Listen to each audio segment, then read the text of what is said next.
श्रीमद् भगवद गीता एकमात्र ऐसा ग्रंथ है जो मनुष्य को जीने का सही मार्ग बताती है। गीता का ज्ञान मानव जीवन और जीवन के बाद का जीवन दोनों के लिए उपयोगी माना गया है। गीता संपूर्ण दर्शन है और इसका अनुसरण करने वाला व्यक्ति सर्वश्रेष्ठ होता है। श्रीमद् भगवद गीता में 18 अध्याय हैं, जिसे सभी का पढ़ पाना थोड़ा मुश्किल है। इसलिए आज हम इस वीडियो में गीता के तीसरे अध्याय को लेकर आए हैं। इससे पहले वाली वीडियो में हम गीता के दूसरे अध्याय को लेकर आए थे। तो चलते हैं श्रीमद् भगवद गीता के तीसरे अध्याय की ओर।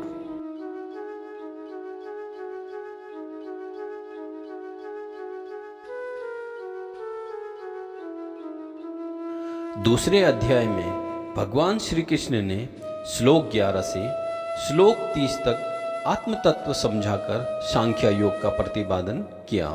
बाद में श्लोक 31 से श्लोक 53 तक समस्त बुद्धि रूप कर्म योग के द्वारा परमेश्वर को पाए हुए स्थित प्रज्ञ सिद्ध पुरुष के लक्षण, आचरण और महत्व का प्रतिपादन किया। इसमें कर्म योग की महिमा को बताते हुए भगवान ने 47 तथा 48वें श्लोक में कर्मयोग का स्वरूप बताकर अर्जुन को कर्म करने के लिए कहा।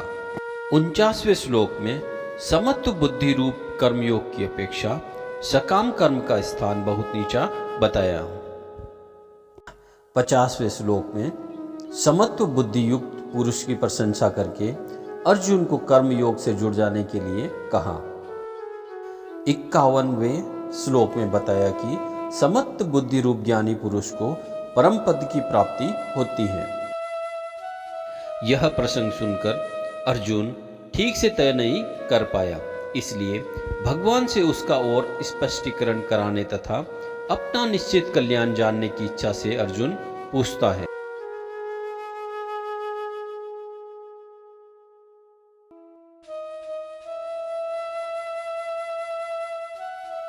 अर्जुन बोले, हे जनार्दन, यदि आपको कर्म की अपेक्षा ज्ञान श्रेष्ठ मान्य है तो फिर हे केशव, मुझे भयंकर कर्म में क्यों लगाते हैं? आप मिले हुए वचनों से मेरी बुद्धि को मानो मोहित कर रहे हैं, इसलिए उस एक बात को निश्चित करके कहिए जिससे मैं कल्याण को प्राप्त हो जाऊं। श्री भगवान बोले, हे निष्पाप, इस लोक में 2 प्रकार की निष्ठा मेरे द्वारा पहले कही गई है। उनमें से सांख्य योगियों की निष्ठा तो ज्ञान योग से और योगियों की निष्ठा कर्म योग से होती है। मनुष्य न तो कर्मों का आरंभ किए बिना निष्कर्मता को यानी योग निष्ठा को प्राप्त होता है और न कर्मों के केवल त्याग मात्र से सिद्धि यानी सांख्य निष्ठा को ही प्राप्त होता है। निसंदेह कोई भी मनुष्य किसी काल में क्षण भर भी बिना कर्म किए हुए नहीं रहता, क्योंकि सारा मनुष्य समुदाय प्रकृति जनित गुणों द्वारा परवश हुआ कर्म करने के लिए बाध्य किया जाता है। जो मूढ़ बुद्धि मनुष्य समस्त इंद्रियों को हठपूर्वक ऊपर से रोककर मन से उन इंद्रियों के विषयों का चिंतन करता रहता है, वह मिथ्याचार्य अर्थात दंभी कहा जाता है। किंतु हे अर्जुन, जो पुरुष मन से इंद्रियों को वश में करके अनासक्त हुआ समस्त इंद्रियों द्वारा कर्म योग का आचरण करता है, वही श्रेष्ठ है। तू शास्त्र विहित कर्तव्य कर्म कर, क्योंकि कर्म न करने की अपेक्षा कर्म करना श्रेष्ठ है, तथा कर्म न करने से तेरा शरीर निर्वाह भी सिद्ध नहीं होगा। यज्ञ के निमित्त किए जाने कर्मों के अतिरिक्त दूसरे कर्मों में लगा हुआ ही यह मनुष्य समुदाय कर्मों से बंधता है। इसलिए हे अर्जुन, तू आसक्ति से रहित होकर उस यज्ञ के निमित्त ही भली भांति कर्तव्य कर्म कर। प्रजापति ब्रह्मा ने कल्प के आदि में यज्ञ सहित प्रजाओं को रचकर उनसे कहा कि तुम लोग इस यज्ञ के द्वारा वृद्धि को प्राप्त हो, और यह यज्ञ तुम लोगों को इच्छित भोग प्रदान करने वाला हो। तुम लोग इस यज्ञ के द्वारा देवताओं को उन्नत करो और वे देवता तुम लोगों को उन्नत करें। इस प्रकार निस्वार्थ भाव से एक दूसरे को उन्नत करते हुए तुम लोग परम कल्याण को प्राप्त हो जाओगे। यज्ञ के द्वारा बढ़ाए हुए देवता तुम लोगों को बिना मांगे ही इच्छित भोग निश्चित देते रहेंगे। इस प्रकार उन देवताओं के द्वारा दिए हुए भोगों को जो पुरुष उनको बिना दिए हुए भोगता है वह चोर है। यज्ञ से बचे हुए अन्न को खाने वाले श्रेष्ठ पुरुष सब पापों से मुक्त हो जाते हैं और पापी लोग अपना शरीर पोषण करने के लिए ही अन्न पकाते हैं, वे तो पाप को ही खाते हैं। संपूर्ण प्राणी अन्न से उत्पन्न होते हैं। अन्न की उत्पत्ति वृष्टि से होती है, वृष्टि यज्ञ से होती है और यज्ञ विहित कर्मों से उत्पन्न होने वाला है। कर्म समुदाय को तू वेद से उत्पन्न और वेद को अविनाशी परमात्मा से उत्पन्न हुआ जान।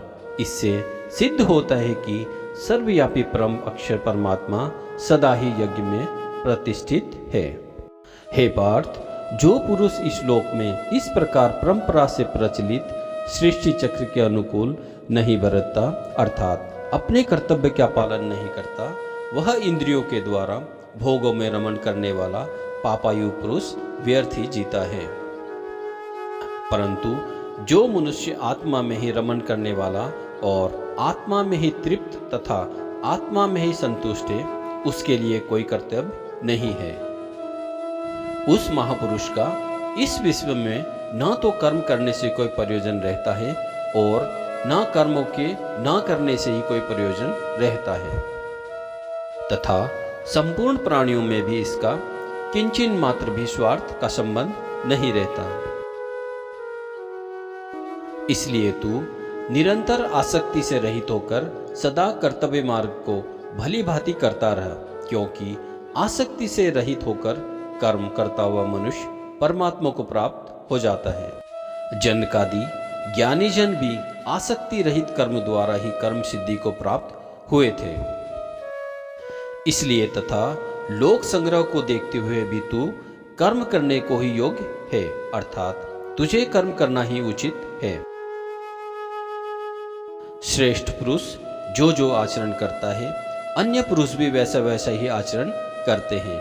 वह जो कुछ प्रमाण कर देता है, समस्त मनुष्य समुदाय उसके अनुसार बरतने लग जाता है। हे अर्जुन, मुझे इन तीनों लोकों में न तो कुछ कर्तव्य है, न ही कोई भी प्राप्त करने योग्य वस्तु अप्राप्त है, तो भी मैं कर्म में ही बरतता हूँ। क्योंकि हे पार्थ, यदि कदाचित मैं सावधान होकर कर्मों में न बरतूं तो बड़ी हानि हो जाए, क्योंकि मनुष्य सब प्रकार से ही मेरे मार्ग का अनुसरण करते हैं। इसलिए यदि मैं कर्म न करूं तो ये सब मनुष्य नष्ट भ्रष्ट हो जाएं और मैं संकरता का करने वाला होऊं तथा समस्त प्रजा को नष्ट करने वाला बनूं। हे भारत, कर्म में आसक्त हुए अज्ञानी जन जिस प्रकार कर्म करते हैं, आसक्ति रहित विद्वान भी लोक संग्रह करना चाहता हुआ उसी प्रकार कर्म करे।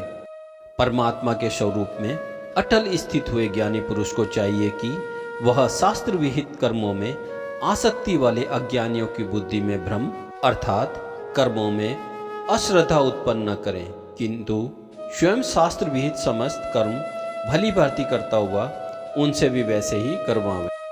वास्तव में संपूर्ण कर्म सब प्रकार से प्रकृति के गुणों द्वारा किए जाते हैं, तो भी जिसका अंतकरण अहंकार से मोहित हो रहा है, ऐसा ज्ञानी मैं करता हूँ ऐसा मानता है। परंतु हे महाभाव, गुण विभाग और कर्म विभाग के तत्वों को जानने वाला ज्ञानी योगी संपूर्ण गुण ही गुणों में बरत रहे हैं, ऐसा समझकर उनमें आसक्त नहीं होता। प्रकृति के गुणों से अत्यंत मोहित हुए मनुष्य गुणों में और कर्मों में आसक्त रहते हैं, तथा पूर्णतया न समझने वाले मंद बुद्धि अज्ञानियों को पूर्णतया जानने वाला ज्ञानी विचलित न करे। मुझ अंतर्यामी परमात्मा में लगे हुए चित्त द्वारा संपूर्ण कर्मों को मुझ में अर्पण करके आशा रहित, ममता रहित और संताप रहित होकर युद्ध कर। जो कोई मनुष्य दोष दृष्टि से रहित और श्रद्धा युक्त होकर मेरे इस मत का सदा अनुसरण करते हैं, वे भी संपूर्ण कर्मों से छूट जाते हैं। परंतु जो मनुष्य मुझ में दोषारोपण करते हुए मेरे इस मत के अनुसार नहीं चलते, उन मूर्खों को तू संपूर्ण ज्ञानों में मोहित और नष्ट हुए ही समझ। सभी प्राणी प्रकृति को प्राप्त होते हैं, अर्थात अपने स्वभाव के परवश हुए कर्म करते हैं। ज्ञानवान भी अपनी प्रकृति के अनुसार चेष्टा करते हैं, फिर इसमें किसी का हट क्या करेगा। इंद्रिय के अर्थ में अर्थात प्रत्येक इंद्रिय के विषय में राग और द्वेष छिपे हुए स्थित हैं।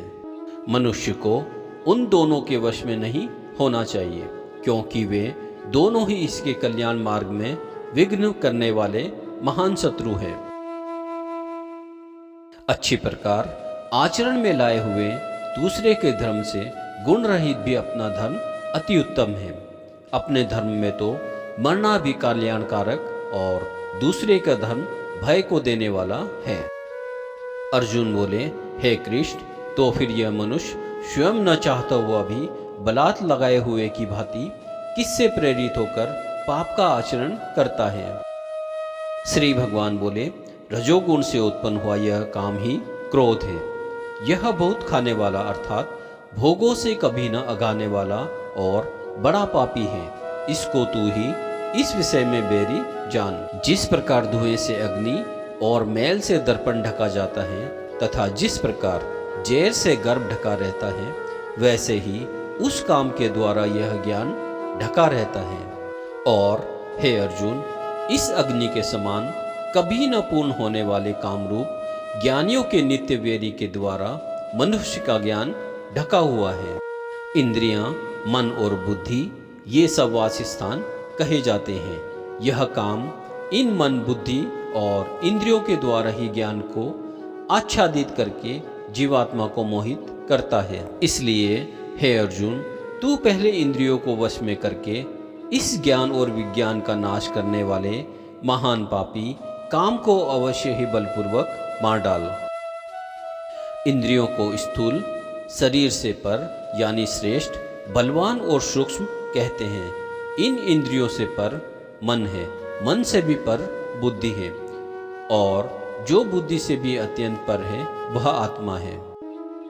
इस प्रकार बुद्धि से पर अर्थात सूक्ष्म, बलवान और अत्यंत श्रेष्ठ आत्मा को जानकर और बुद्धि के द्वारा मन को वश में करके, हे महाभाव, तू इस प्रकार कामरूप दुर्जय शत्रु को मार डाल। इस प्रकार उपनिषद, ब्रह्म विद्या तथा योग शास्त्र रूप श्रीमद् भगवद गीता के श्री कृष्ण अर्जुन संवाद में कर्म योग नामक तृतीय अध्याय संपूर्ण हुआ। दोस्तों, अगर आपको हमारा ये वीडियो पसंद आया तो हमारे चैनल को सब्सक्राइब करें और अपने दोस्तों के साथ शेयर करें। दोस्तों, श्रीमद् भगवद गीता के 18 अध्यायों में से चौथे अध्याय को हम आपके लिए बहुत जल्दी ही लेकर आने वाले हैं। अगर आप इस वीडियो में नए हो तो हमारे चैनल को सब्सक्राइब करें, लाइक करें और शेयर करें। जय श्री राधे कृष्णा।